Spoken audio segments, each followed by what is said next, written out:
All right, good morning, everybody. Thank you so much for joining us today. My name is Mary. I'll be taking us through today's introduction to Microsoft Teams. With me on the back end, I have Melanie from Microsoft as well as Mandy from Ohio State University. So they will be helping keep an eye on any questions that y'all may have as we go throughout the training. So if there are any questions that you have, if there's anything that you would like to see again, go ahead and use that Q&A panel on the right-hand side to ask those questions, and we'll go ahead and get that taken care of for you. Now, with that being said, before we jump into today's training, there are a couple of items that I just want to talk about so that y'all know what functionality and capabilities you have as we go. So the first thing I want to call out is if for any reason you experience any audio or video quality issues throughout today's training, we're going to encourage you to use the leave button in the upper right-hand corner of your screen. You'll be able to rejoin as soon as you've left, so don't worry, and that should correct any issues you might be experiencing. Also, if you want to pause today's training, if you want to grab a screenshot of something, if you want to jot down some notes, if you need to step away to grab some water, at the bottom of your screen, you have some player control options. So in the bottom left, you'll see that play pause button. You can even back it up if you did need to step away and you're worried you might have missed something. And then on the right-hand side, we have some accessibility options as well. So we want to make sure that everybody is able to follow along and absorb the information that we want to share with you as easily as possible.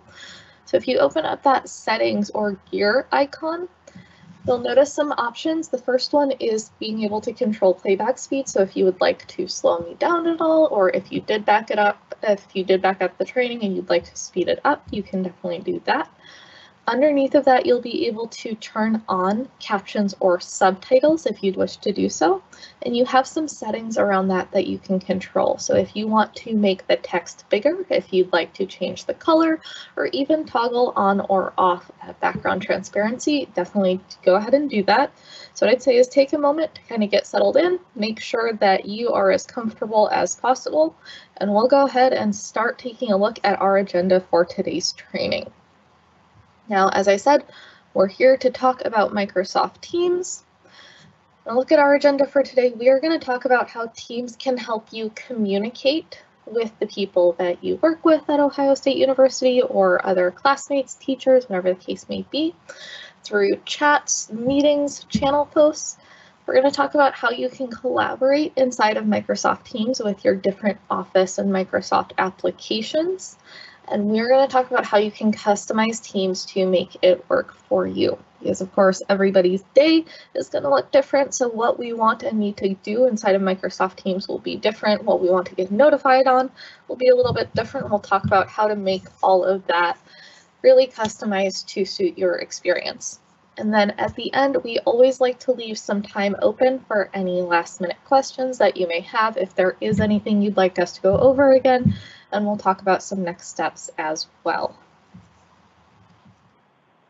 So part of the reason I'm really excited to talk to y'all about Microsoft Teams is that it really is a hub or a platform to get a lot of different things done in one place, right? I mentioned communication, collaboration, customization.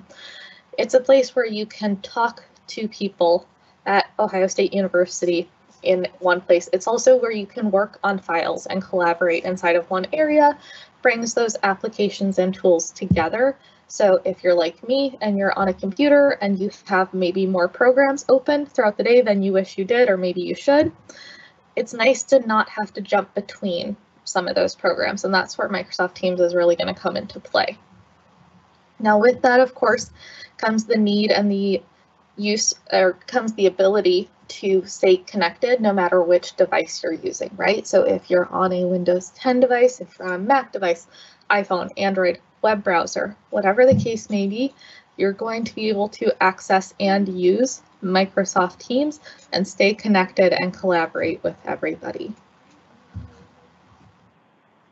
Now, the next few slides are really to help lay some foundation or some groundwork before we jump into our live demo. And most of today's training will be inside of that live demo. I fully believe That showing and telling is far more effective, so that's what we're going to do. But some vocab things that I want to go over with y'all, as well as just some of that fundamental information before we jump in. This first one is just to give you an idea of what Microsoft Teams is going to look like and get you comfortable with the different areas that compose the application. So if we start on the left-hand side at the bottom, we see that help or suggest a feature icon. So it's great for two reasons. The first one is if you're using Microsoft Teams and you're wondering how you do something, or if you're like, you know, I remember Mary talked about something in the training, I can't quite remember where to go.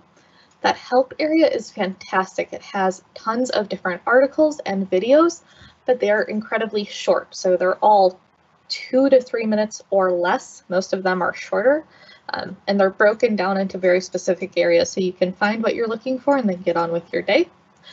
Also, if you're using Teams and you think, you know, I really wish it had this feature or this functionality, that suggest a feature tool is fantastic. You can use that. It'll take you to a link.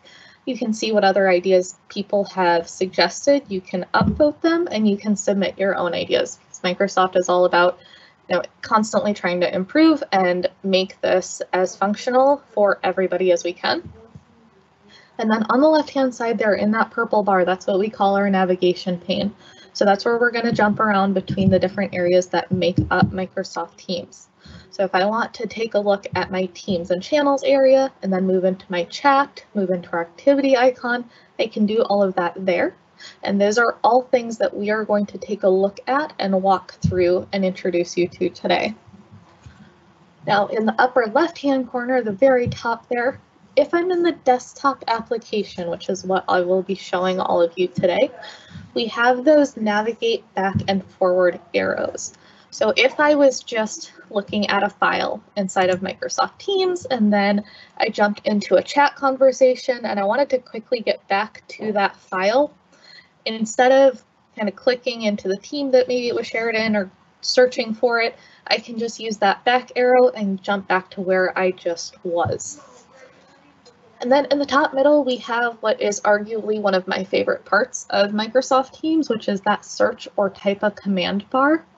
So the search bar is an incredible resource.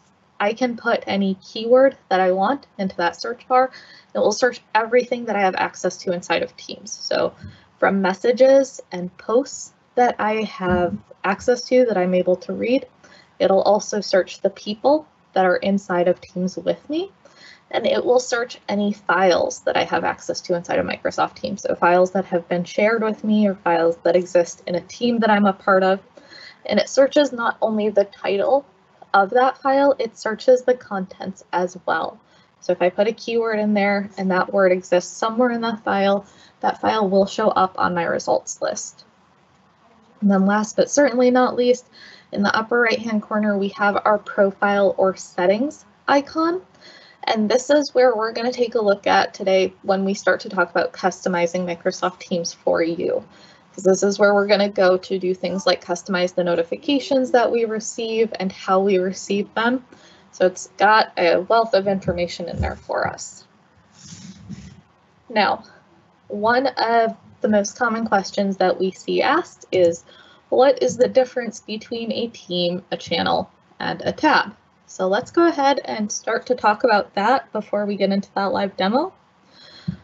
A team is your overhead, right? It's your umbrella. It's the combination of the people on that team. It's the conversations that you're having about either the work that you're doing or maybe the project that you're working on, the class that you're in. And it's the tools and applications that you're using to get that work done or have those conversations. And then within our teams, we have our channels. Now, those are the key building blocks of that team. They're the key work areas or the key focus areas of that project or that class. Every team automatically comes with a general channel, which is a great place to have conversations or post information that is relevant to the entire team. It's also a great place to post just a little bit of welcome or general information. so that if there's somebody who's new to the team, they have a launching point. They can quickly see what that team's focus is and how they communicate, and then they can quickly start to engage with everybody else. And then inside of our channels, we have our tabs, and those are going to be the tools, the applications that we use to get our work done. So those can be the tabs that we have our conversations in, the tabs where we're sharing our files, things like that. So if we go one more slide here, you can see that each channel by default comes with 2 tabs. The key ones that we're going to focus on today are those 2 default tabs it comes with, which is the posts tab, where we're going to have our conversations in that channel, and then our files tab, which is where any files that we share in this team are going to live.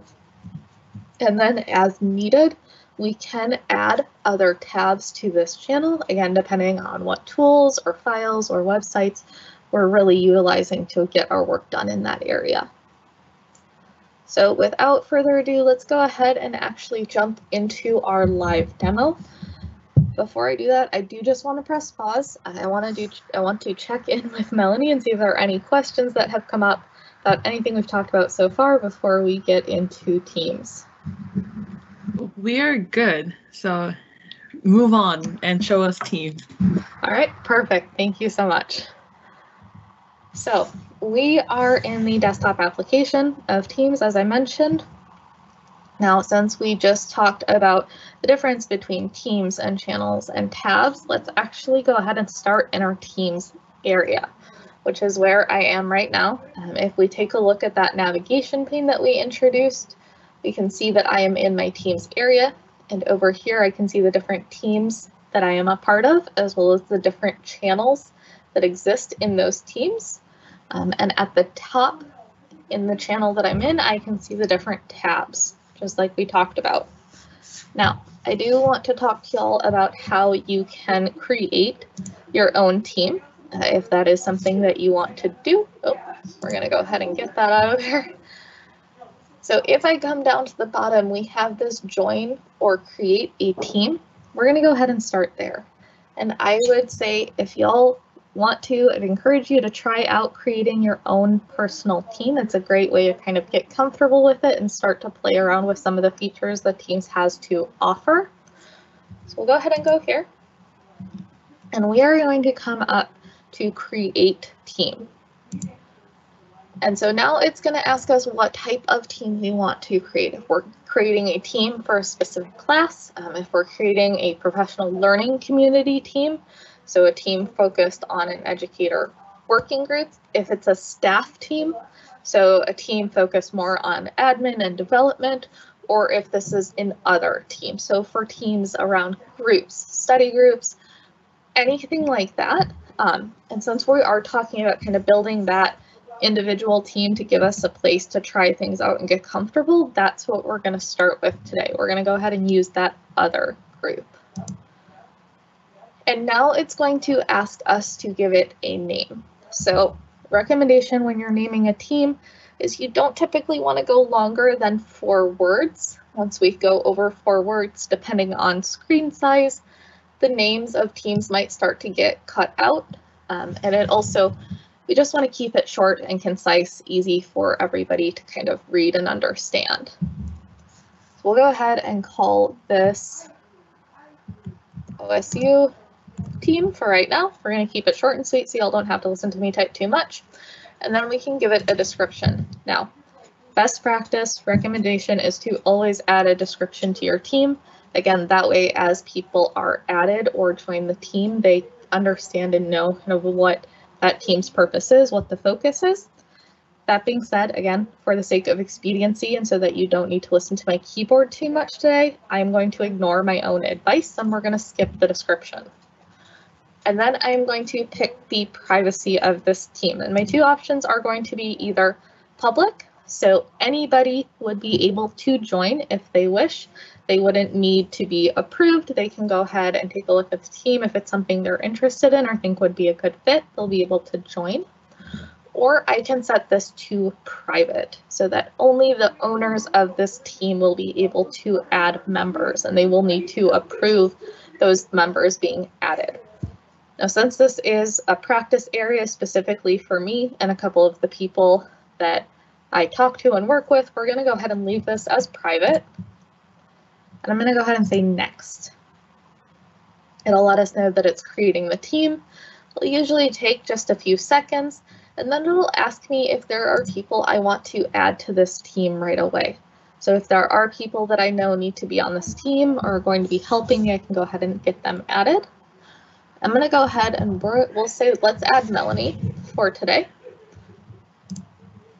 And then it's going to ask me what role I want her to be in. So if I want her to be a team member or a team owner. Again, best practice is going to be you always want to have at least 2 team owners. That way, if somebody were to go on leave, goes on vacation, gets a promotion, there is somebody else there in the team owner role already, in case permissions or anything like that need to be managed, or in case other team members need to be added. So we'll go ahead and make her an owner. Once we're done, we'll say close, and it will take me into our team. So if I scroll down on the left-hand side, you can see that I'm in that team. As I stated, a general channel automatically comes along with any team that is created. So that is where it will take me right away. And now I am inside of my posts tab.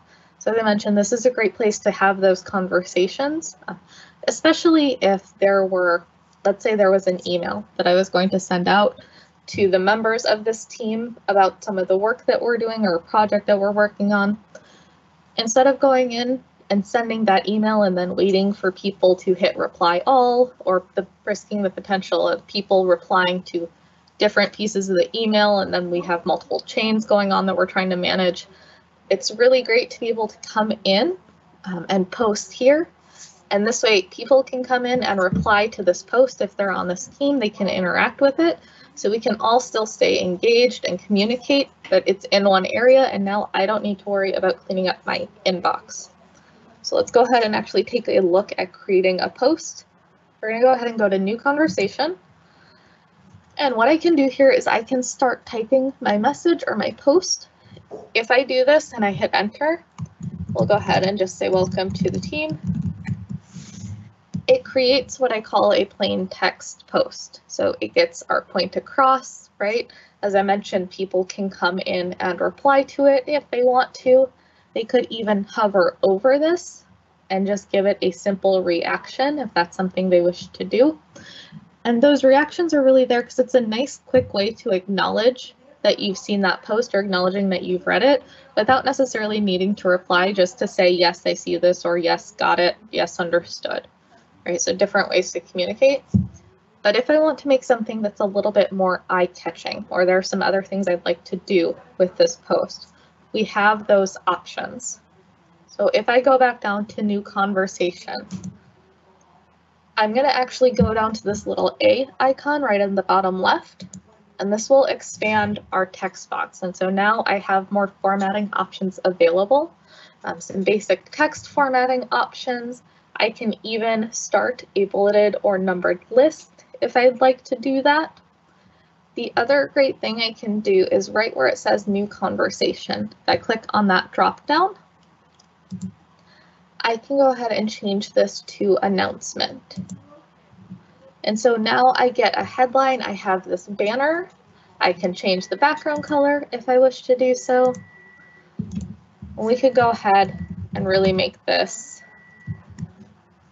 like I said, a bit more eye-catching, get everybody's attention. So I can go ahead and say welcome. I can put in my information here. Thanks for joining our team. The other thing I can do is what's called tagging or @mentioning somebody. And so what that means, if I put in our @ symbol, I'll go ahead and tag Melanie. This is a way to get somebody's, to make sure that somebody has line of sight on something. So what will happen is Melanie will get a notification that she has been tagged or mentioned, and she'll know that there's something I am asking her to look at, something I might be asking her to do. It's a great way to just make sure that they are going to get a notification and pay attention to this particular post. So we'll go ahead and say, Melanie, you set up our welcome meeting for this afternoon. Now, once I'm ready to actually post this, instead of hitting enter like we did with our first post, I'm going to come down and use our little paper airplane or our send button to post this. But before I do, there are a couple of other things we can do with this that I want to talk to you all about. So the first thing that I'm going to mention is I can attach files to this. So if I would like to share a file to a team, this is a great way to quickly do that. So if there was a file that we were going to use or attach, I can do that here. If I click on attach, it might be taking just a moment because this is a newer team. Now I can go ahead and pick a file that's inside of my OneDrive if I want to share that file, or if there's a file that I have saved locally, I could upload that from my computer as well. So I could pick which I want to do. It'll attach it to this post. What'll happen is that file will then live inside of our files tab in this channel, and people that are on this team can come in to that files area and open it up and work on it. So we're going to take a look at that. Right now, we're going to go ahead and actually pull something a little different, or we'll jump into that in a moment. But a couple of other things we can attach before we finish this post. The next few options that I have are what we call fun stuff. So they're emojis, stickers, GIFs, things like that. Now, every once in a while we get the question of, you know, why would I use something like that? What's the point of having that in Microsoft Teams?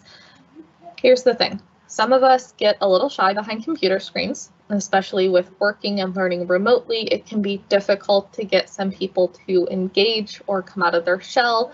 It's hard to read things like body language and tone behind a screen as well. So something as simple as a little dancing penguin or a thumbs up on a post or a GIF or a sticker can really help get more people to start engaging and communicating, which makes sure that everybody's voice is being heard and that everybody is able to be more effective and efficient. So once I'm done with this, I can go ahead and click on our little post icon right here. And now we have our announcement that is ready to go. The other thing with our announcements is we get that little megaphone icon in the upper right-hand corner, letting us know that it is an announcement. And as I mentioned, if people would like to reply to this at all they have to do is click on reply, and it will keep this thread together. Now, as I mentioned, we can, of course, attach files to posts as well, right? If I want to do that.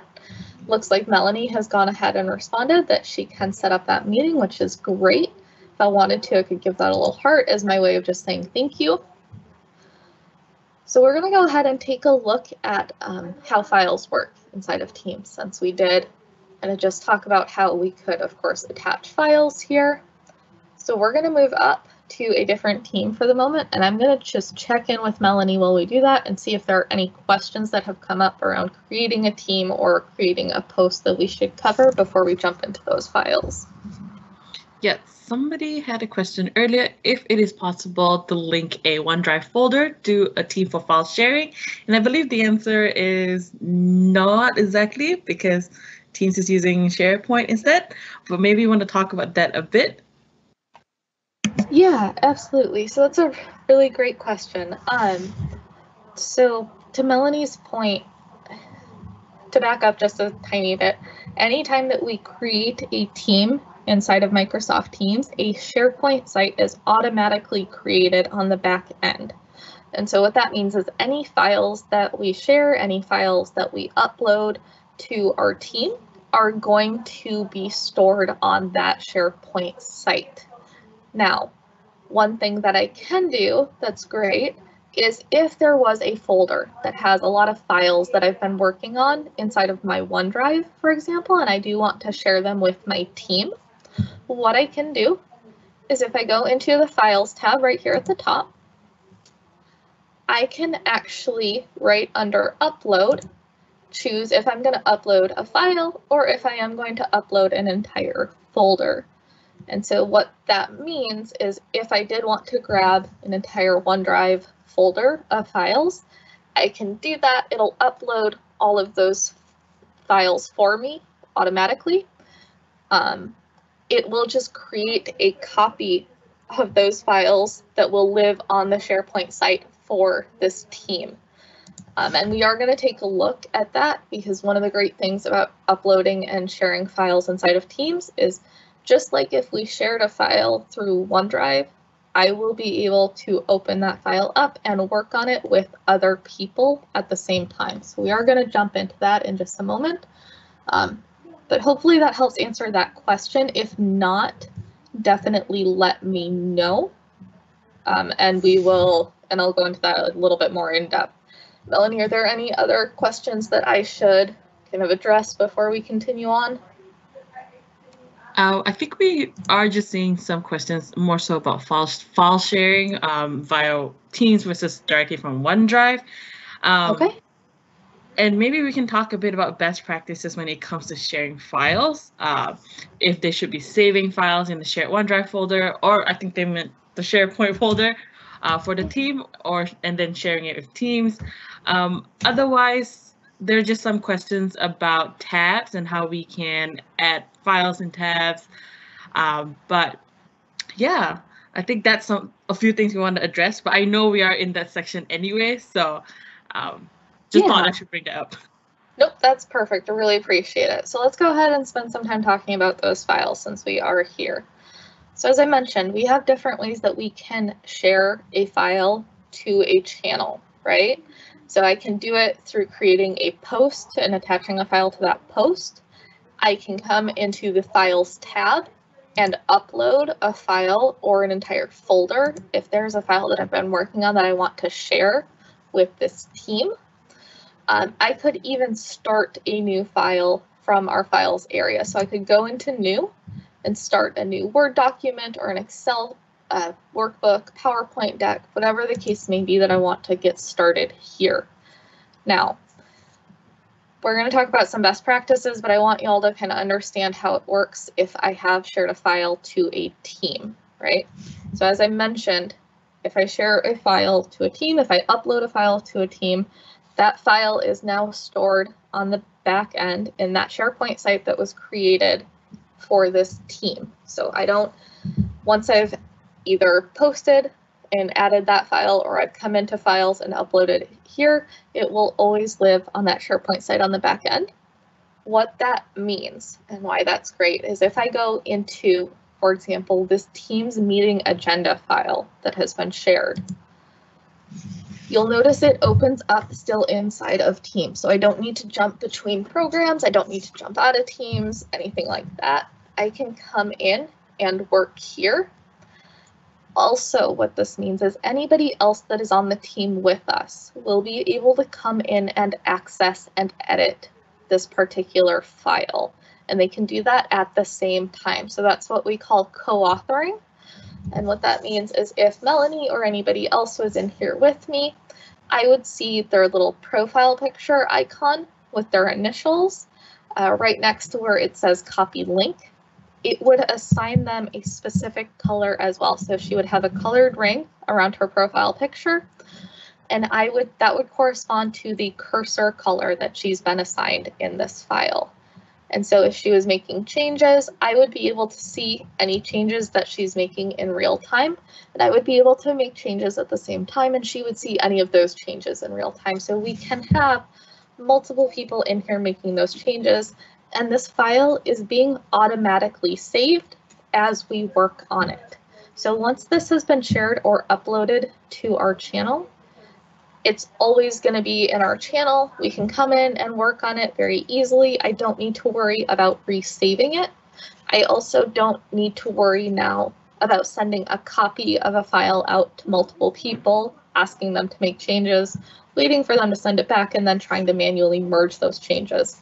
Instead, I can, of course, share it to a channel, and we can come in and work together on it here.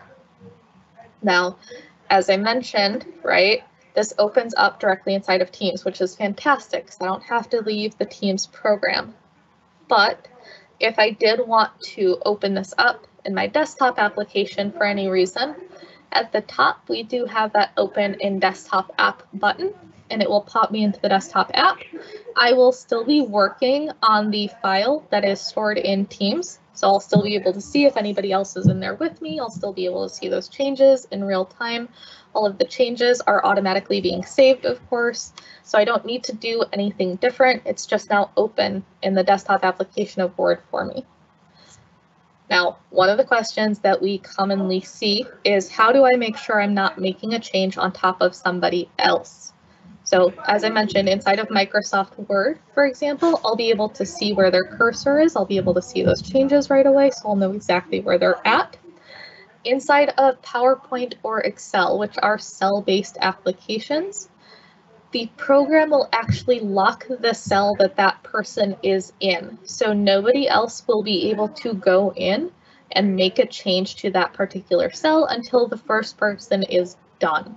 So it protects those files. It keeps that particular area locked down until that person is done. So I know I can work on my thing, Melanie can work in her area, and we're not going to be overlapping with each other.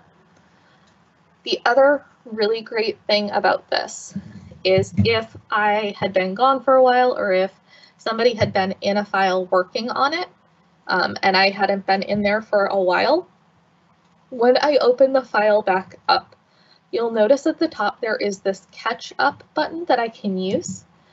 If there had been changes that were made since I was last in here, this would show me, and it would have corresponding blue dots on the left-hand side, showing me exactly what changes were made, where they were made in the document. It will also tell me who made the changes and when they made the changes.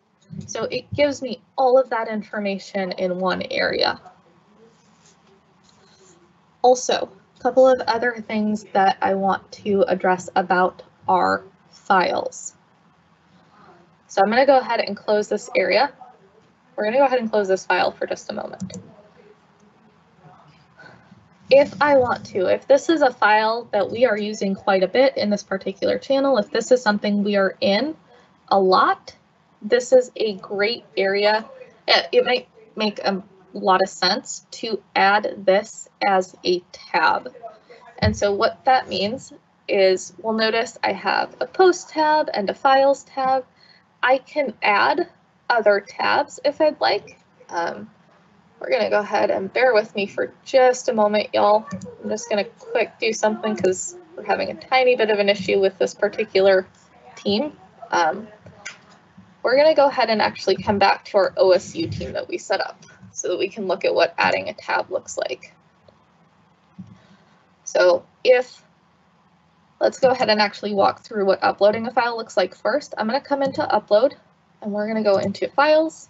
This will open up my file explorer, and I can pick, if my OneDrive were syncing, I could pick a file from my OneDrive. If I had selected folders, I could pick that folder, of course.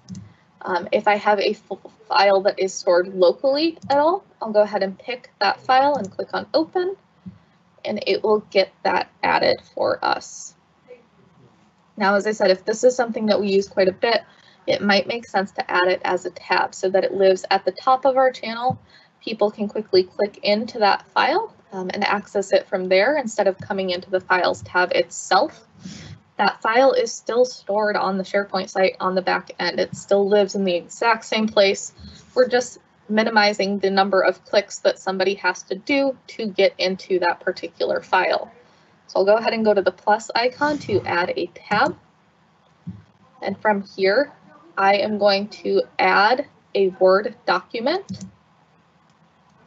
Now, it's going to ask me for a name for this tab. I'm going to always recommend that you rename your tabs because we don't want this to just say Word, right? In this case, I'm going to give it the name of the file so people know what to expect when they click in. And I'm going to pick the file that we're adding as a tab. We'll go ahead and click on Save. It'll let us know that it's setting up that tab, and now we'll notice we have our Teams meeting agenda as a tab right next to our Files tab. And so now, just like we saw when we were in the file earlier, I can open this up. I can have those same fantastic co-authoring experiences that we mentioned. So I can come in and make my changes if I'd like to. I would be able to see if anybody else was in the file with me. So it's a really great place for us to communicate and collaborate on files that we're working on together. So really the biggest difference, if something is shared in my OneDrive is really my me space. It's my personal cloud-based filing cabinet, right? Teams is going to be that we space, whereas a group, if there's a file that we're collaborating on, accessing, using, that's where we're going to want these files to really be so that we can easily access them together. We can work on them together. We can come in and make those changes as a group, or people can come in as they have time and make any changes that they would need to. All right, I am going to pause for just a moment because I think we have a lot of questions about files and I really want to make sure that we get these answered before we move on to things like Teams meetings. So I'm going to check in with Melanie and see what questions we might have or which ones I should make sure that we go back and answer before we continue. Yes, I think I want to reiterate that if you're running into any issues where you think video or audio is being a little weird, feel free to leave the event and rejoin us, because I think that was brought up a little bit. Somebody did ask about formatting within a Word document. Would that change once it's opened in Teams? On how do they keep that formatting the same within the Word document when uploaded to Teams rather than working on desktop app? So, all right, I want to make sure that I get this question answered. And if I don't answer your question, definitely let us know. So, as I mentioned, if there is a file that lives, say, in my OneDrive or lives on my computer locally, that I then go into Teams and share or upload, what you want to make sure you understand is a copy of that file is created and saved to the SharePoint site on the back end for that particular team. So when I go to work on that file moving forward, if I open it from my Word desktop application or if I do open it from Teams, primarily if I'm going to open it from my Word desktop application, which is fine, I want to make sure that I'm going to open and work on the version that is stored and saved to our team. So if I have a file that is saved locally and then I upload it or share it to a team, if I open the file that is stored locally, I'm not going to see any changes that might have been made to the file that was shared or stored in that particular team. Now, I am just going to let y'all know we have a Teams 200 training scheduled. We have some other training scheduled as well, where we will really dive deeper into the SharePoint and Teams integration. And we'll take a look at that a little bit deeper, and we'll talk a little bit about how OneDrive comes into play in certain areas of Teams, primarily around your chats. So I don't necessarily want to rabbit hole us too much today with our training. I really want to make sure we have time to get through the different areas to get you comfortable with what Teams can do. But hopefully that helps kind of explain that a little bit more.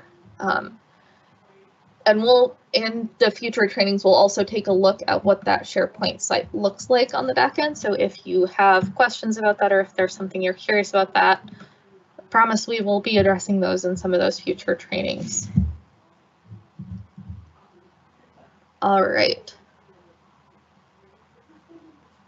So I am going to pause for just a moment. And the one other thing, I apologize, the one other thing that I just wanted to address as far as kind of working on a file inside of Teams is wanted to give y'all a reminder.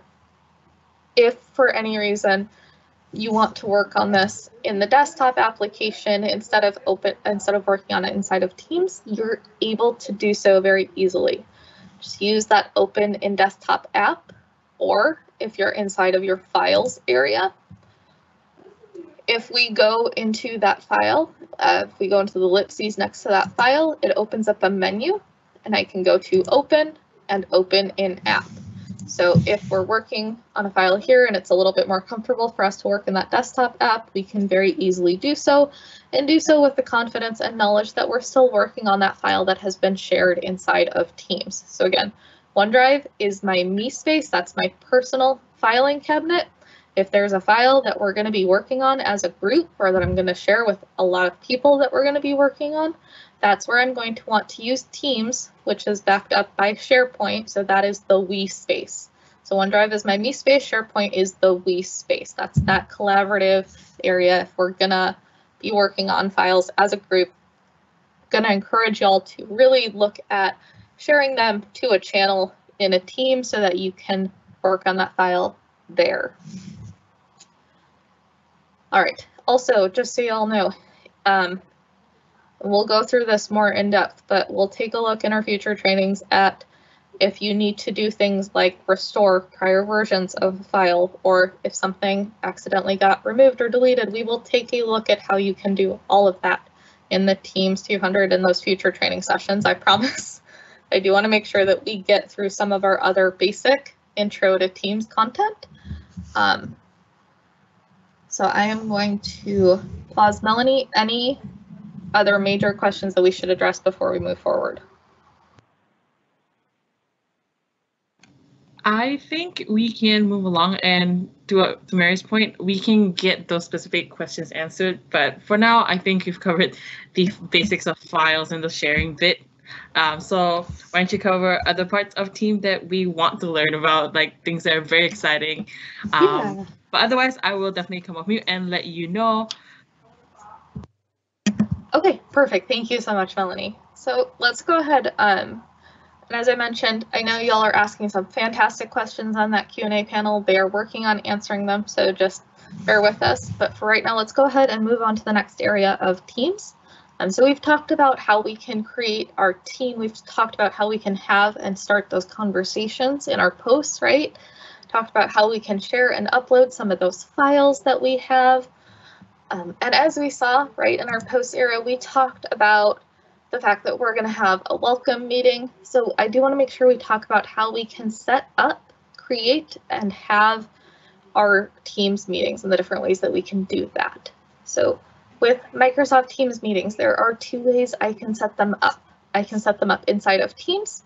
I can also set them up inside of Outlook. We are going to cover both, and the main reason we like to cover both is because we understand that different people have different preferences and things that they are familiar with and comfortable with. So if there are multiple options or ways we can do something, we want to make sure that we go through all of those. So right now, as I said, we're in our Teams area. We're going to go ahead and jump to our calendar area. And so from here, I am going to see my Microsoft Teams calendar. Now, one of the great things about this is if I set up a meeting inside of Teams, it will show up on my Outlook calendar. So what I do in Teams shows up in Outlook and vice versa. What I do in Outlook will show up in Teams as well. So I don't need to worry about setting it up in two places. Doing it in one will have it show up in the other for me. And since we're already inside of Teams, we're going to go ahead and start with creating a meeting here. And we can see that I already have some different appointments and things like that on my calendar, which is great. I'm going to go ahead and go up to the top right corner where it says New Meeting. I'm going to click on this, and it'll take me to a new meeting window. Now from here, I can go ahead and put in the title. So we'll say, Welcome to Teams, and I can start adding in my attendees. Now, of course, I can invite the people that are with me at Ohio State University if I'd like to, so we'll go ahead and add Melanie. I can also invite external attendees. So all I need is their email address, and we can make sure that they get an invite as well. And they are not required to have Teams. They don't even need to have Teams installed. What they'll get is a join link. They'll get an email with a join link in it. They can use that link. It'll take them to the meeting inside of a web browser, and they'll be able to participate and communicate and collaborate inside of the meeting right along with us without needing to do anything extra. I can, of course, make people required or optional. I can change the date and the time if I'd like to do that. And then I can say if this is going to be a recurring meeting or not.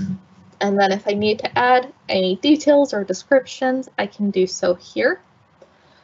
One of the other great things that I have access to is what we call Scheduling Assistant.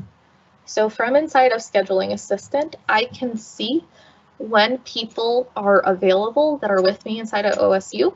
So we'll see here, looks like Melanie has something on her calendar right now from 9 to 10. So I could click and drag this to a time where I think it will be a better fit. It'll be better suited for us to work together. So I can quickly see things that way. And once I'm set up here, we can go ahead and click on send. So that's how I can set up that meeting from inside of Teams. And now we'll see that welcome to Teams meeting on our calendar. Then as I mentioned, I promised we're going to talk about how to set up a Teams meeting from inside of Outlook. So I'm going to go ahead and get a new appointment window, and I will get that pulled over to our screen here. So here I have an Outlook appointment, new appointment invite. All I have to do is in the ribbon at the top, we have that Teams meeting button that we'll go ahead and click. And that will convert this to a Teams meeting. So now, just like I had inside of Teams, I'll set up the title. We'll go ahead and keep this simple for right now. My required or optional attendees, change the date, make it a recurring meeting. Everything that we did inside of Teams I can do here. And you'll notice I still have that fantastic Scheduling Assistant button that I can use to see if it is a good time for us to meet and have that conversation and do our work. Now, there are some other options that I have with meetings that I want to show y'all before we actually jump into that meeting experience. And one of those revolves around what is referred to as meeting options. So at the bottom here, if I look right next to where it says learn more, there's this meeting options button link. If I click on this, and we'll give it just a second, it'll open up a browser tab for me. We'll get that pulled over, and it's going to ask me some questions. So the first thing it'll ask me is who is going to be allowed to bypass the lobby. And so right now I can choose if everyone is going to be allowed to enter the meeting as soon as they click on join. I could choose if I'm the only one that's allowed to bypass that lobby. If there are things that I want to make sure are prepped or set up, I can change that to only me. And what I'll need to do is admit people from the lobby as they go to join. I could also say people inside of OSU with me. So we have some different options there. For right now, so that y'all can see what it looks like, we could go ahead and click set this to only me. I can also pick whether or not people who dial in are going to have a tone or a sound played when they do try to join the meeting. The next thing I'm going to pick is who's going to be allowed to present. So who is going to be allowed to share their screen. And so there are two roles inside of a Teams meeting, and we'll take a look at this when we get into that meeting. There is a presenter role and an attendee role. And presenters will be allowed to do things like share their screen, will be allowed to do things like admit people from the lobby, and a few other functionalities that we'll take a look at. I'm also going to then choose who is going to be, whether or not our attendees are going to be allowed to come off of mute. So if this is going to be a larger meeting where I want to make sure that we keep the background noise to a minimum, I want to make sure that we get through our content. I don't want people to come off of mute until maybe the last 15 minutes or so. I could go ahead and turn off that ability for them to come off of mute. And then I'm also going to choose whether or not meeting chat is enabled. So there are three choices here. I can either keep it enabled completely, and every meeting that is created has a chat created for it automatically. I could disable the meeting chat entirely. Nobody's going to be able to use that chat, or I can set this up so that the chat is open only while the meeting is occurring. So people will not be able to use or type into that chat until they've actually joined the meeting. So different options here that let you really customize what that meeting experience is going to look like. And once we're set, we can go ahead and click on save. It'll let us know that it's saved for us. Now, the great thing about these meeting options is I will be able to change them even while I'm inside of the actual meeting itself, if I need to. If I need to make changes, or if y'all do what I do all of the time, where you set up a meeting, get into the meeting, and realize that you forgot to change some settings you wanted to adjust, you'll be able to do that during without a problem. And just as a reminder, if we're setting up that Teams meeting inside of Outlook, I can get to those options right at the bottom where it says meeting options. Once we're ready with that Outlook Teams meeting invite, we'll go ahead and click on send. It'll send it for us. If I'm setting up the meeting inside of Teams, which is the first way we showed, I can access those meeting options as well. The only difference is I need to have sent the invite first. So I will need to have gone in and set up a new meeting and sent that invite. And then I can go back into that particular meeting event, that meeting invite. So I can double click. It'll bring me back here. And now I have that meeting options link at the top there that I can click on. And I could make changes to the meeting settings if I needed to. So we're going to go ahead and actually make sure that only I am allowed to bypass the lobby, so we can show y'all what it looks like when somebody tries to join, what that lobby experience looks like. Now, once we are ready to join our Teams meeting, I can join from inside of Teams. I could also join from inside of Outlook. If you want to join from inside of Outlook, you'll open up your meeting invite and you'll use that click here to join meeting link that we see. If I'm inside of Teams, I can pick the meeting that I'd like and go ahead and click on join.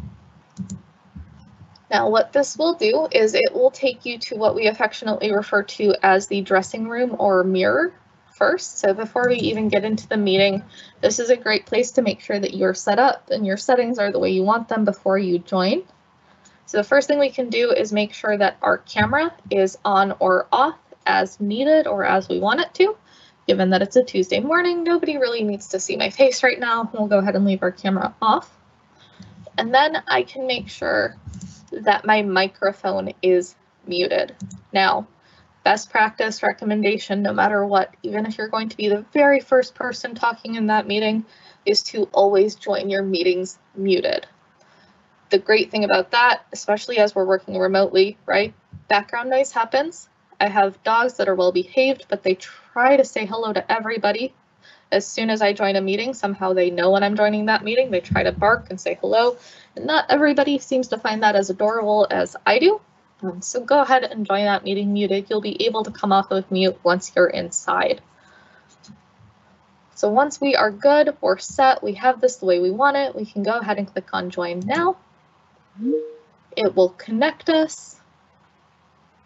And then it takes us into our meeting space.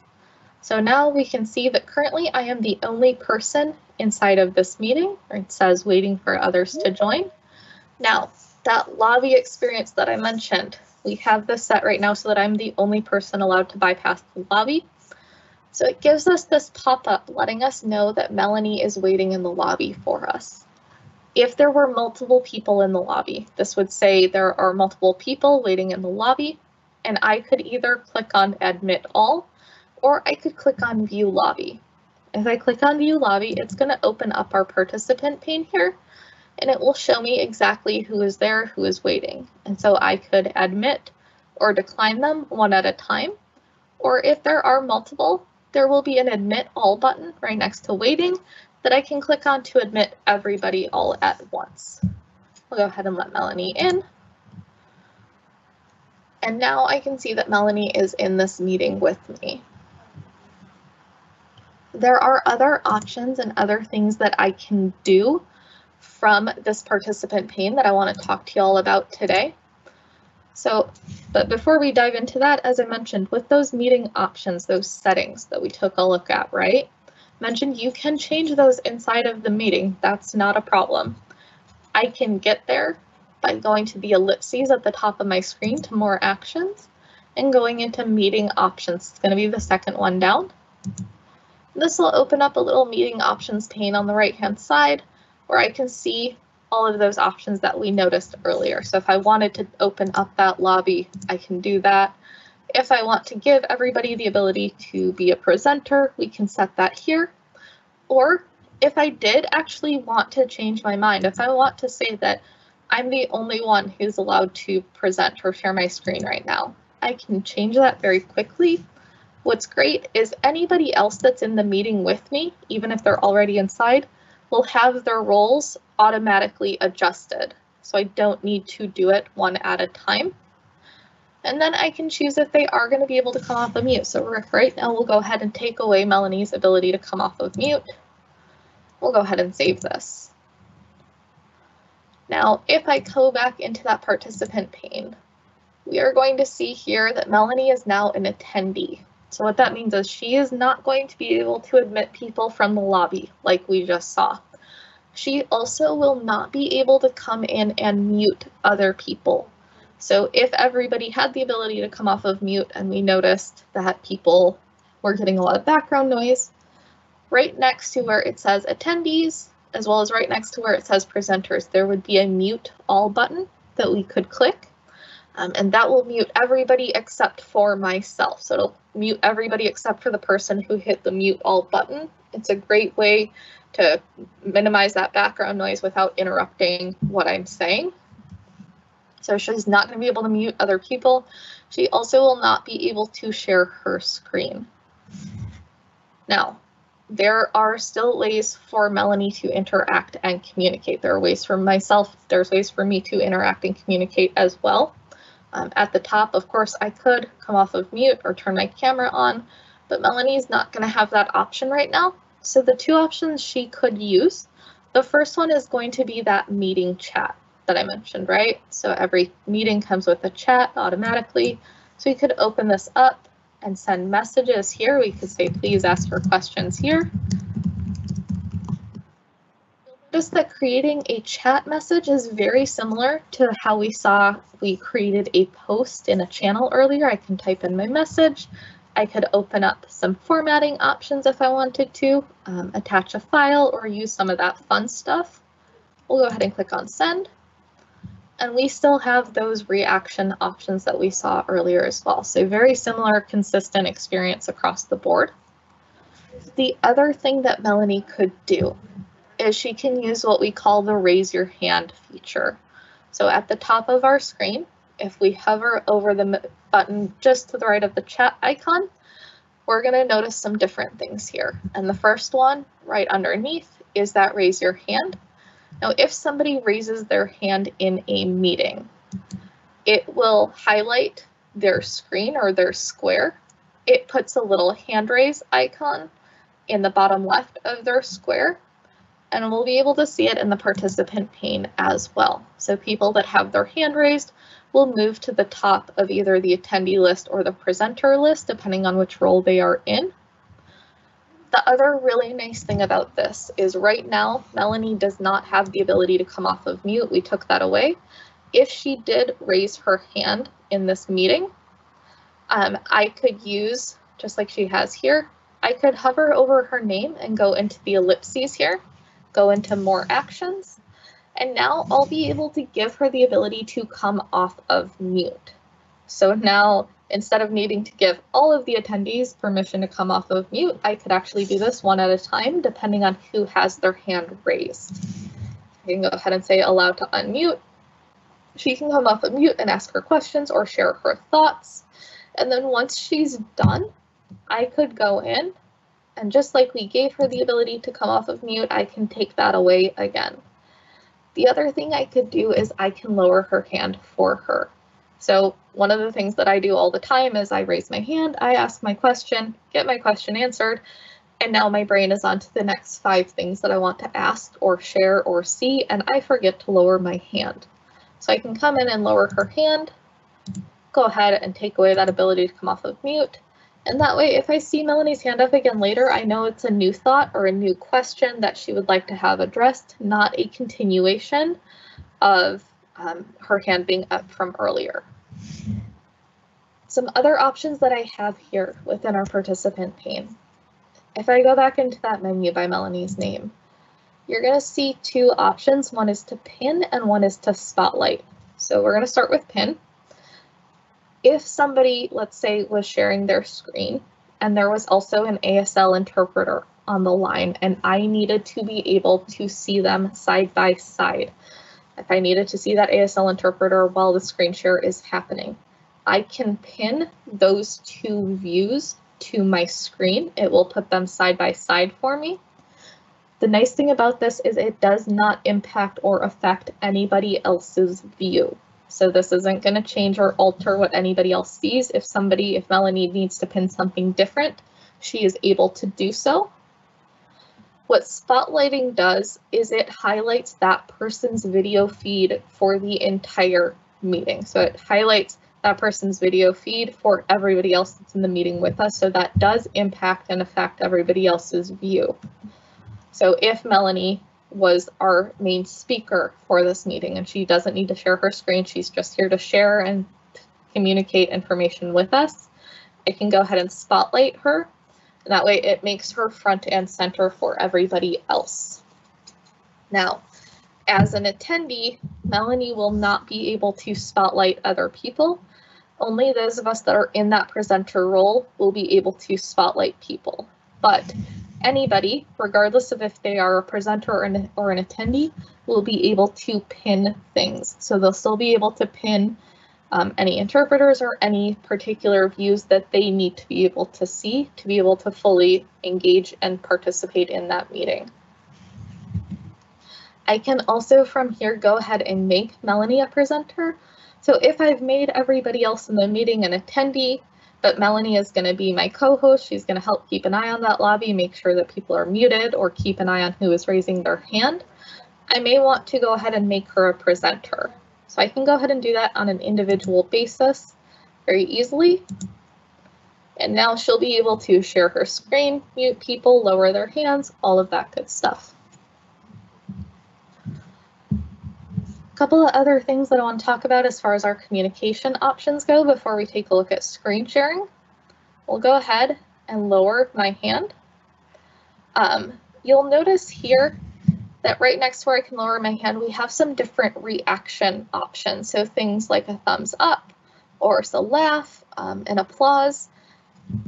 This is a fantastic way for people to be able to express or communicate their reactions to something that's being shared or talked about without needing to come off of mute. So again, if we want to keep things engaging and interacting and interactive, as well as making sure that it's accessible to everybody, that's where those reactions are fantastic. And that way, if Melanie is enjoying something that is being shared or they want to applaud somebody for something that they're sharing or talking about, she can do so without needing to come off of mute to do so, or without needing to necessarily put something in the chat to communicate that if she doesn't want to. So we'll go ahead and lower our own hand here. And if we go back into our chat window here, we can see that Melanie had come in and said hi. So again, different ways to communicate, making sure every voice is heard in that meeting. All right, let's go ahead and actually take some time to look at screen sharing. So if I come into the top right, just to the left of the leave button, we have a share content icon. If I click on this, it will open up what we refer to as our share tray. I'm going to see different options in here. The first one that I'll see at the top left is the ability to include my computer sound or share my system audio. And so what this means is if there's a video that I'm going to share or a PowerPoint deck that has some audio or a video built in, and I want to make sure that everybody else who's in the meeting with me can hear that, I will want to toggle this on. Now, if I have already started sharing my screen and forgot to toggle this option on, I do not need to stop sharing my screen and then restart. All I need to do is move my mouse to the top right, the very top middle of my screen. We'll go ahead and do that since I'm sharing my screen for today's live event. And we'll get this little pop-up bar at the top here. And right in the middle, there's that little computer speaker icon. that is my system audio icon. So I can leave this turned on if I need to share my audio, or I can turn that off if I'm done with the video and other people are going to come off of mute and talk. And then underneath of that, I'm going to start to choose what it is that I am sharing. So I'm going to choose if I'm sharing an entire desktop or monitor, which is what I'm doing for today's training. So for today's training, I am sharing one of my monitors entirely. And what that means is as we started in our PowerPoint deck at the beginning of our training, we moved into Teams, we pulled up Outlook, we moved into a web browser briefly. Y'all are able to see everything that occurs on that particular screen or monitor. You can see that, which is, again, it's what we need for today's training, right? But if I only want to share a Word document, or if I only want to share a PowerPoint presentation or a particular window application, that is where I'm going to go under Window and pick that particular option. And what that means is if I were to start sharing, let's say, my Edge browser on the screen, then even if I open up my meeting window again to take a look at the chat or the participant pane, or if I opened up my email to just take a quick peek at something, everybody that's in the meeting with me is only going to see the application or the window that I chose to share. They're not going to see anything else that opens up on top of that. And then you'll have some other options here as well. If you want to, if there's a particular PowerPoint that you're working on recently, that will show up here. And I actually want to show y'all what this looks like because there's some really neat options with this. So if I pick this PowerPoint, it will start the sharing of that directly inside of Teams. I don't even need to have that PowerPoint open right now, but it will start that sharing.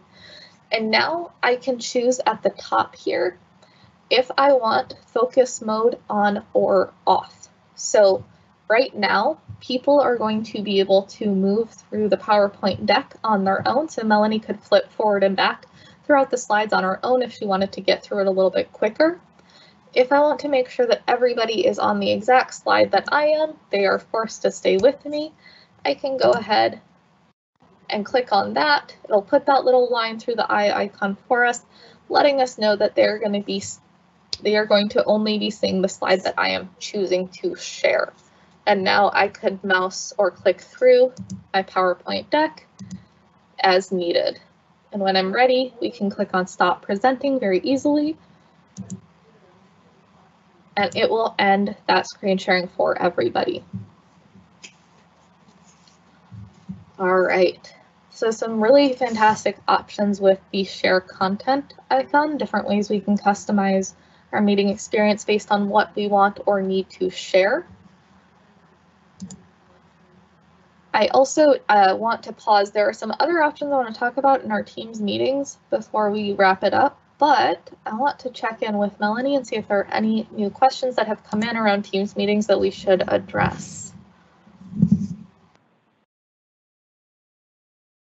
I believe if we are able to, could we go over some meeting options? Somebody that mentioned how even though they're all in the same organization, they're noticing that some folks need to be let in, some people are able to bypass lobbies, and I know that there is an option under different of them where you can choose specific people who can do that. If we have time, would we be able to go over those again? Yeah, absolutely. We can absolutely go over those meeting options again.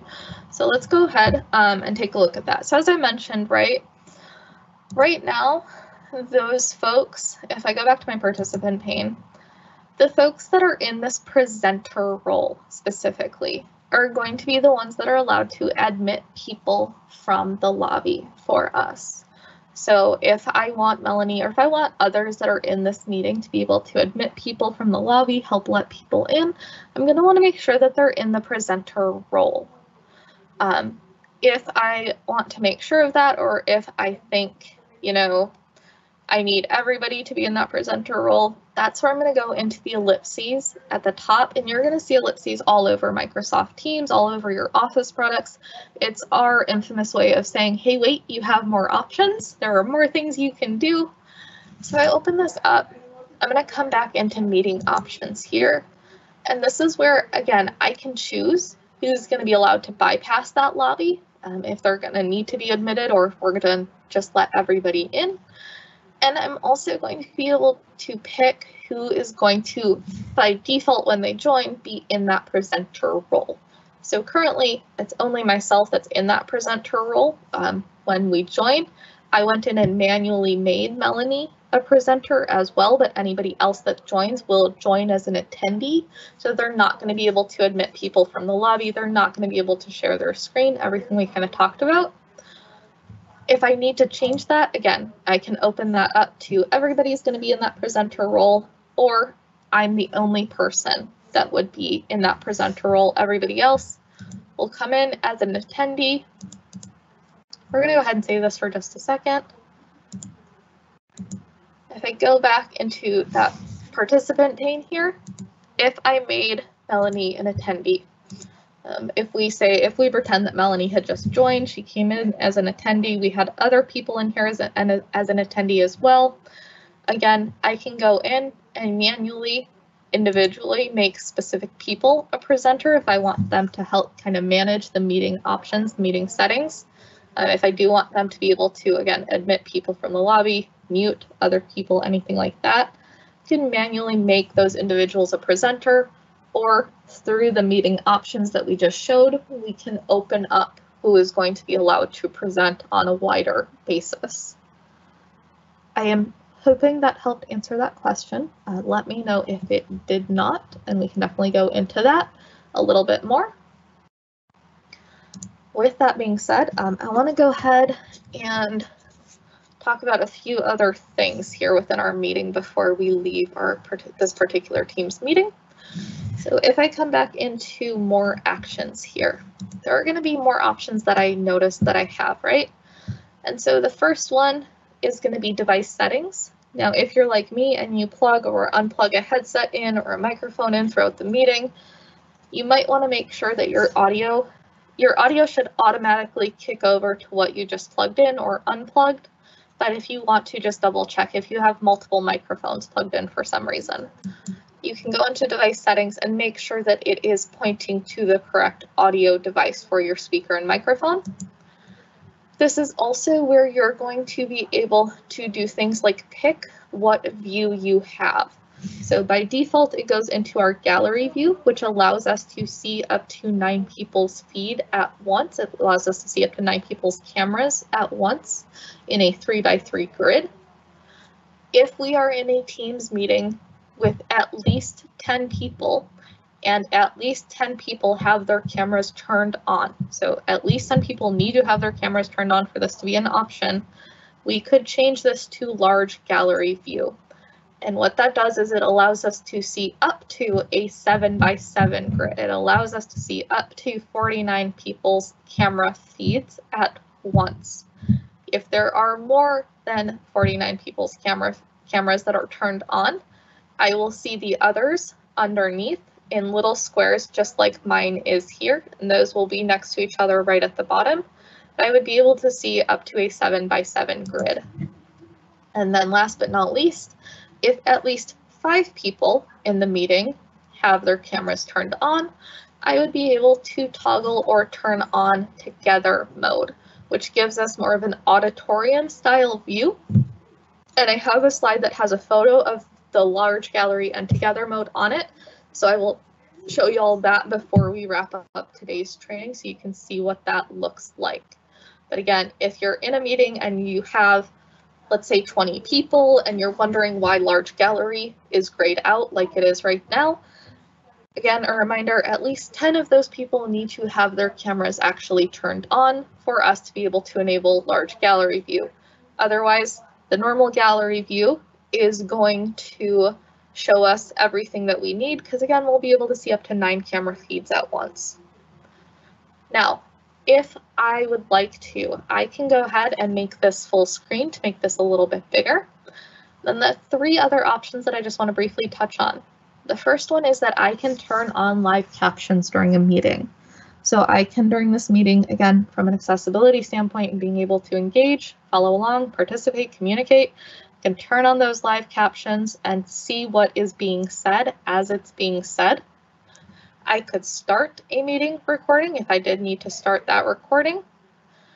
And last but not least is the ability to turn off incoming video. So this is one that I really like to point this out. I highly encourage you to use this if, like me, you live out in the middle of nowhere or farm country, and sometimes your network gets a little iffy, it gets a little moody, and sometimes it'll cut out, or maybe you'll notice that the audio feels a little bit choppy.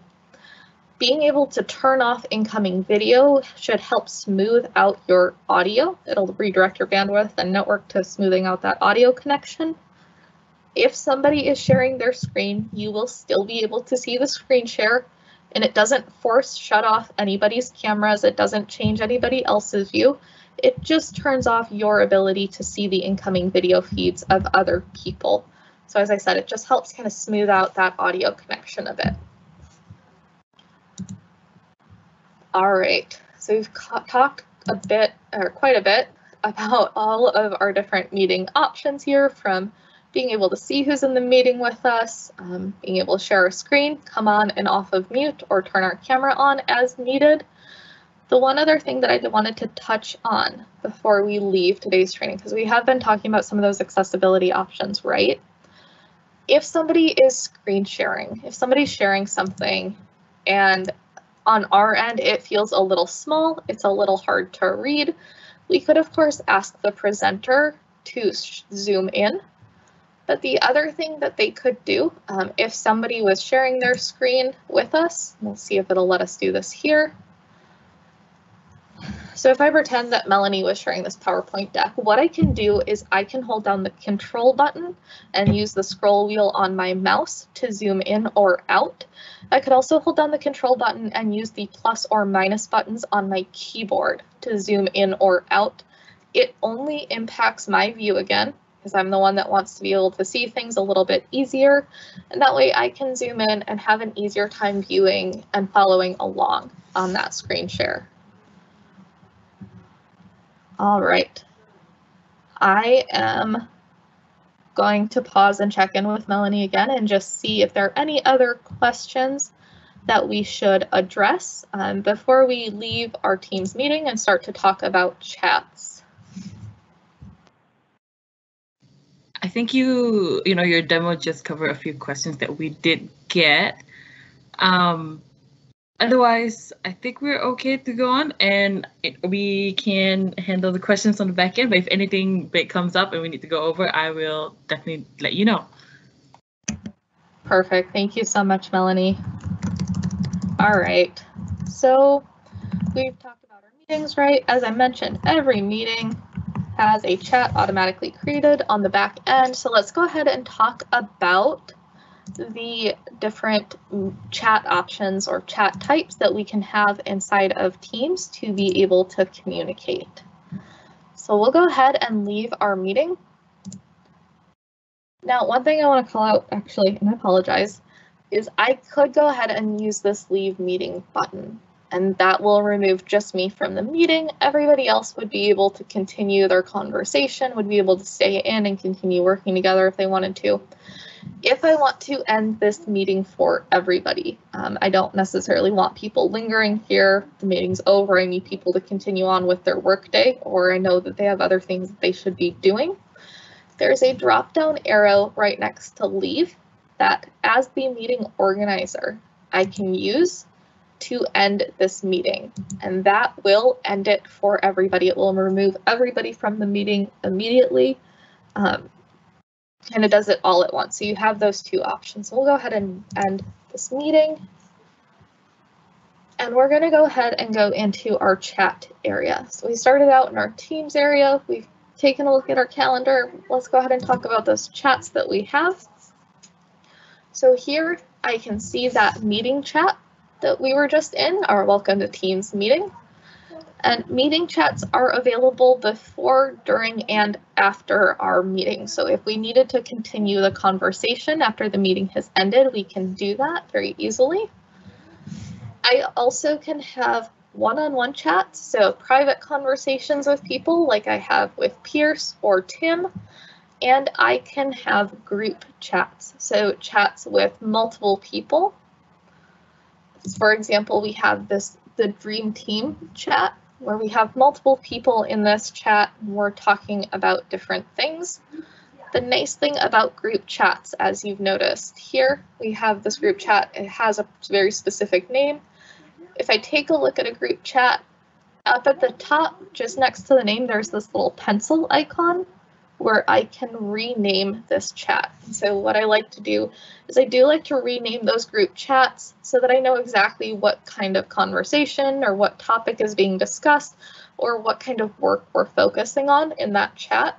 So as I look through my list, I know exactly what's going on. I know that these are my meeting chats. I know that these are my one-on-one chats, my private conversations with specific people. Then I know that this is a chat focused on the Dream Team. Now, we have, just like we had inside of channels, we have tabs inside of chats. So we have a chat tab that's very similar to that post tab we had in our channel, where our conversation is going to take place. I also have a files tab.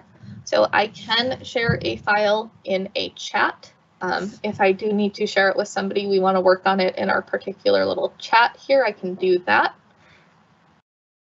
Within our chat tab itself, at the bottom, again, composing or creating that message is going to be a very similar experience to creating a post inside of our channel like we saw earlier. Now, a couple of callouts that I want to make, because I see these questions come up more often than not. The first one, I'm going to go ahead and jump back into our Welcome to Teams chat. I can come in and I could delete or edit messages that I myself have sent. So if I hover over a message that I've sent, and this applies for posts and channels as well, there's that little ellipses that we mentioned. And here I could come in and edit this. So if I had made a spelling error that I wanted to correct, or if I needed to delete this message because I put it in the wrong chat, for example, I can go ahead and delete that. I cannot edit or delete messages or posts or replies that other people have created or sent. So I just want to call that out. I want to make sure that that's clear for everybody. And then just as a reminder, again, I can of course have those reaction options, some of those other fun options. As I mentioned, we can attach a file here if I do need to share a file. And I can even change the delivery option on this message. And what that means in a chat. So if I come in here, currently it's going to be sent as standard, which is perfect. That is what 99.9% of our messages are probably going to be sent as. I could go ahead and mark this as important if I wanted to, and it will give us that little important banner. It'll put a little red exclamation mark in the right-hand corner once we send this, so Melanie will know that this is an important message. It's something I really need her to notice or pay attention to, or it's an important thing that I'm asking for. And then the other option you have is the urgent option. So this is one that we like to call out and explain so that you understand what it does. You have access to this, but we cannot encourage you enough to use this cautiously and thoughtfully. This will send a message and it will cause a notification every 2 minutes for the next 20 minutes for anyone and everyone that is inside of this chat with me. So anyone that's on the receiving end of this particular message is going to get that notification every 2 minutes for the next 20 minutes or until they have read the message, whichever comes first. So it is there if you need it, but again, just be aware of the ramifications that come along with that.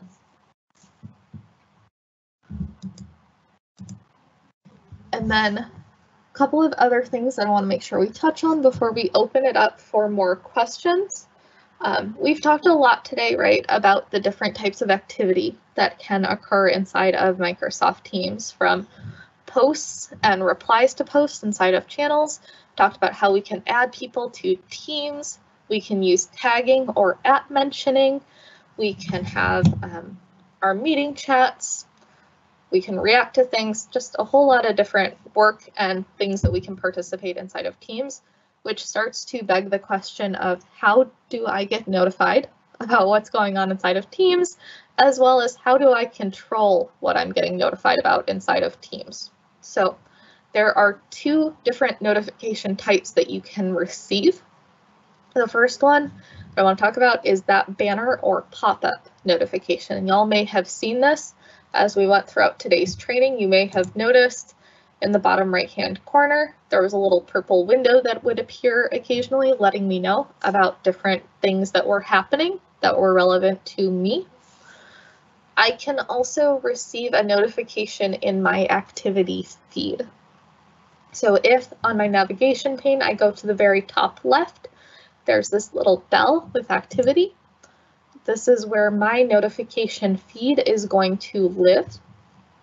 So I can see the different things that I've gotten notified about. I can see where Melanie has replied to a post that I created, where I have been mentioned or tagged, if I was added to a team or a chat, anything like that will show up here. And what's nice about this is as I click through these, we can see that I got that pop-up notification down there letting us know, and I also received that notification in our feed. If I have not seen it yet, if I have not read this notification, it shows up in bold for me, letting me know that it's something new. When I click into it, it highlights that particular notification in yellow, letting me know exactly what it is that I want to look at. The other really nice thing about this, because there are times where I like to feel like I am caught up on everything. I've caught up on all the activity, I've read through all of my notifications, I've done everything I need to do, but sometimes I'm checking my notifications and I'm about to jump into a Teams meeting or I'm about to start doing some work, and there's something I need to come back to later or follow up on later. So in that case, if I go to that notification, I can go into more options and actually mark this as unread. And that way it'll put that back in bold, and when I come in later, I know exactly which one I wanted to follow up on or which one needed some attention. Now, let's talk about where we can see those notifications. Let's also talk about how we can manage what we're getting notified about, because that's another key one, right? We want to get the notifications for things that are important to us, but we don't necessarily want to get overloaded with notifications either. We want to be able to customize that to what we need or what we're doing. And that's where I'm going to use the profile picture icon in the upper right-hand corner of our screen. Now, a couple of things before we jump into the notification area. The first one that I want to call out is if you are part of multiple tenants, if you have been added to multiple tenants inside of Microsoft Teams. So if you work at OSU, but you also do some work on the medical side, for example, so you were added to the medical center's tenant, inside of your profile picture is where you're going to be able to jump between those. So if you go into accounts and orgs, this is where if you're added to a different tenant, you'll click on that and it will show you what ones you've been added to, what you have access to, and you can jump between very easily. And then under that, let's go ahead and actually jump into settings.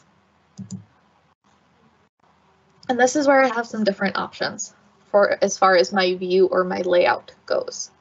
The first thing I can do is choose if I want this to be in our default or light mode, like it is now.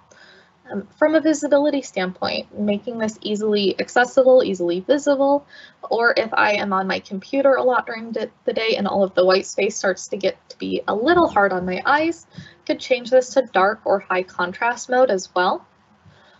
I can also choose, right now when we saw our teams and our channels, they were on a list on the left-hand side, right? I could choose if I want to put this into a grid view instead. And so then all of the teams that I'm a part will show up on an individual index card or their own individual little card that I could then click into to interact with the team that way. You've got some different layout views there. And then as promised, let's go ahead and jump into notifications. So if I come into notifications here, this is where I'm going to start to make choices about what activity I get notified about and where. So for example, if I come into chat and go into edit, right now, if somebody tags or mentions me, I'm going to get a notification as that banner or pop-up. I'm also going to get a notification in my activity feed. So both places that we saw will get those notifications. which makes sense for me because if somebody tags or mentions me, they want my attention somewhere. They need my attention or my focus or my line of sight on something specific. So I want to make sure that I get that notification as quickly as possible. However, if somebody likes or loves, reacts to a message that I sent, as much as I appreciate that validation and acknowledgement, I might not need those notifications immediately, right? So for me, I have those notifications turned off. Now, again, I'm going to encourage y'all to come into your notifications area, take a look around, play with different notification settings, see what works for you and what gets you that information that you need. And then don't be afraid to come in and make changes as you go. I can also, under appearance and sound, I can choose whether or not a sound or a tone is going to be played when a notification comes in. So if I want a sound or a tone played, when I get that pop-up notification or when I get a notification in my activity feed, I can go ahead and toggle that on, or I can go ahead and leave that turned off if I'd like to as well. So you, again, really can't encourage y'all enough to come in and take a look at this and go ahead and make those changes as needed. I am going to pause for just a moment. There's a little bit of wrap up and some next steps and recap that I want to cover before we dive into any last minute questions. But before we get into that PowerPoint, Melanie, any questions that have come up that we should address about anything we've shown or talked about thus far? We should be good. And just, I guess, some clarification. Zoom is a different app. This is Teams, so those are just two options that's available to your organization. But yes, just to clarify, we are currently in Microsoft Teams because that did come up a bit. Otherwise, I think we are good with questions. All right, perfect. Thank you so much, Melanie. All right, so we have taken a look at quite a bit throughout Teams as we've gone through. We talked, again, as a reminder, we talked about how we can create a team if that's something you want to do. Again, would encourage you all to try that out. Gives you a practice space to test out some of the things we've discussed. Would recommend grabbing a buddy or two and testing out some of those Teams meeting options that we showed. Start having those small group or private chat conversations as well. And don't forget to customize those notifications for things that are happening inside of Teams, right? Now, let's go ahead and actually jump back into our PowerPoint deck here.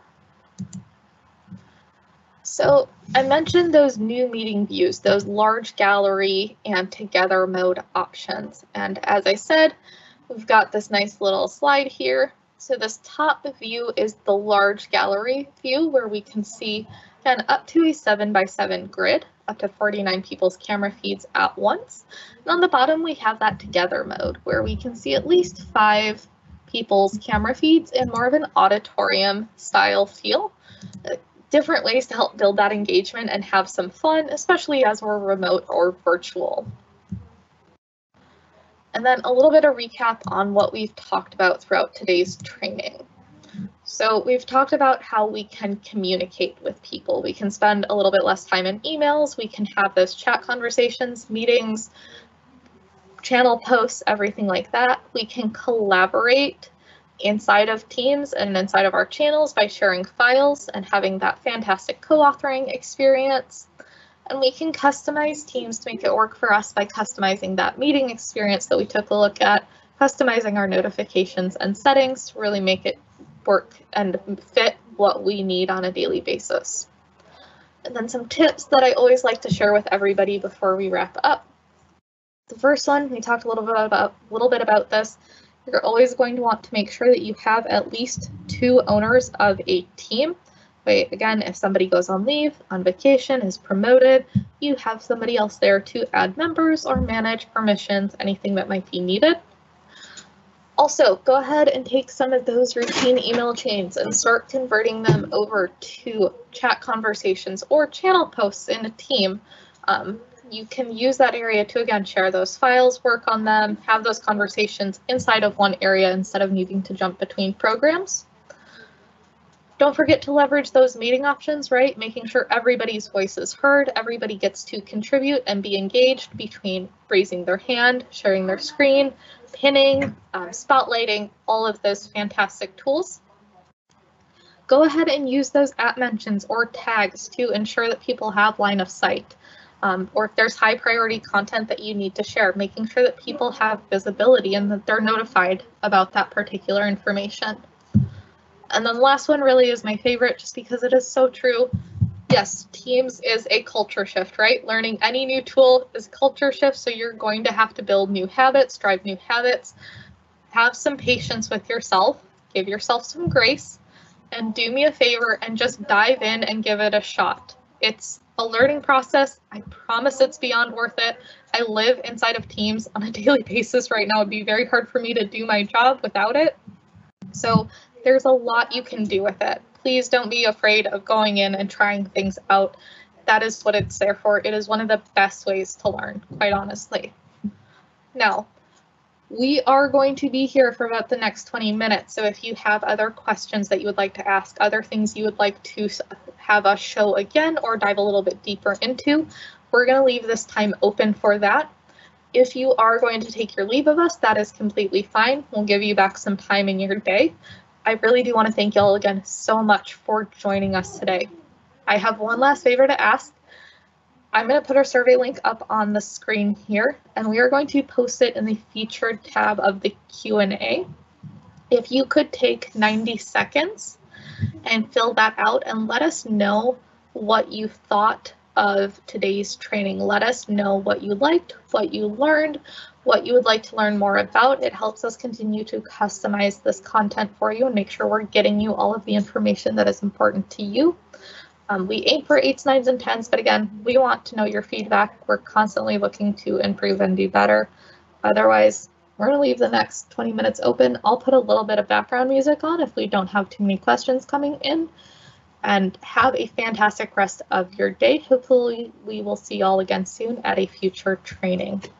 With that being said, Melanie, are there any other questions that we should address, answer, or help re-demonstrate? Not at the time. So I will let you know. Otherwise, we can definitely play some music and then we can come off demo or come off mute if we need to address anything. Oh, actually, I know I just said that, but we had a question that just came in. Can we go over how you can make more than one owner? They would really appreciate if we can go over those things. Yes, absolutely. So let's go ahead and re-demo that again. I will go ahead and exit out of my PowerPoint deck here. We'll pull Teams back up. So we are back inside of my Teams desktop client. We are inside of our Teams and Channels area already. If I have started a team or if I need to add a member or add an owner, what I'm going to do is on the left-hand side where my Teams list is, I'm going to scroll down to find the team that I want. And for right now, I'm going to go all the way to the bottom because I do want to pick that OSU team that we created. I'm going to hover my mouse right over that OSU team. And on the right-hand side, just to the right of that, there are those 3 dots or ellipses that show up. And I will click on that to open up a menu. And on the second from the top, we have that Manage Team option. So I could come in and manage my team here. If the person that I want to make a team owner is already on the team, I just need to change the role. That's where I'm going to go. If I just need to add somebody new to the team, 2 down from Manage Team, there is Add Member. So I could use that to add somebody to the team. Now, since the question was specifically around making somebody an owner, we are going to stick with Manage Team. So I'll go back up and I will click on that Manage Team button. And now in the middle or our sandbox area, we have a list. We're in that first tab already where it says members. At the top, it shows us who our owners currently are. Underneath of that, it will show us if there are members of this team. Currently, there are not. We didn't add anybody other than myself and Melanie. So at the top right of our screen, there's a purple or blue Add Member button that I can click on. We'll go ahead and do that. and it will open up that box in the middle of the screen where I can start adding people. So we'll go ahead and get Pierce added. I'm going to start typing his name in, and I will click on that, or I'll hit enter once I find the person that I want. Just to the right of that, I will click on add. It will take a moment to think and get him added. Right now, we're going to add him just as a straight member, so I'll go to the bottom of that box and click on close. And now I can see, if I expand my members and guest list right under my team owners, I can see that Pierce is in here as a team member. All the way on the right-hand side of his name, it shows me what his role is. So if I needed to promote him, I can go ahead and click into that role where it says member and just change that to an owner, and it will automatically change his role for me. So if you need to add a member or promote somebody, that is how you can go ahead and do that. All right. And then, Melanie, were there other questions that we should address? Yes. So somebody asked a great question about scheduling Teams meetings and how we can add a channel and what does that do? That is a terrific question. So let's go ahead and show that. So on my navigation pane on the left-hand side, I am going to mouse over to where it says calendar and click into that. We are going to go ahead and go to the top right where it says new meeting. So I'm going to go ahead and mouse over to new meeting in the top right. This opens up our new Teams meeting box just like we saw before, right? So now I can go ahead and start setting up the meeting again. We'll go ahead and just get a couple of people added. We're not going to go through details of setting this up yet. But right under where it says we can set up a recurring meeting, there's this option to add a channel. And what this does is it puts this meeting, it attaches it to a specific channel in a team. So if I wanted to type in our OSU team, for example, I want to put this in our general channel, I can do that. What that means is that chat conversation that we have in our meetings. We saw in our chat area, we had those meeting chats.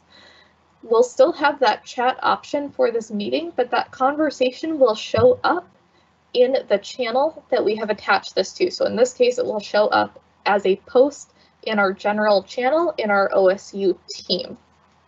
So it's attaching it to a specific team. If I had, let's say, a career office hours inside of a team, and I wanted to host it. Sorry, I'm going to back up. If I had a career office hours channel or a career channel in a team and I wanted to host office hours, it might make sense for me to attach that particular meeting to that channel. And that way, anybody that's on that team would be able to see that meeting. They could go ahead and jump in if they're free and are able to join. And any conversation or chat conversation that happens in that meeting will live as a post in that particular channel. So we're going to go ahead and save or send this meeting invite for right now. And I'm going to go over back to the left-hand side of my navigation pane and jump into our Teams area. And we are already inside of our general channel, so we can see now at the bottom a new post has been created for the meeting, the channel meeting that I have just set up. All right, I am going to take a look at some of the other questions that we have coming in. One question that I want to address or show y'all some great options, because there's a question coming in about if we can open kind of multiple tabs or multiple windows at once. So there's a couple of ways that we can do that. I'm going to go into my chat icon back in my navigation pane on the left-hand side. And what I can do here is if I go into my one-on-one or group chats, if I hover over a chat, we're going to see a little box with an up arrow in the upper right-hand corner of that box. I can click on this to pop this chat conversation out. And so that way, if I need to talk to Pierce, but I also need to be inside of a file in a team, or if I'm also inside of a meeting at the same time, right? Now I have this chat open on the side and I can jump around to wherever else I need to go while continuing this conversation at the same time. The other thing that I can do with certain tabs that have been added to a team if I come back into our Teams area in our navigation pane,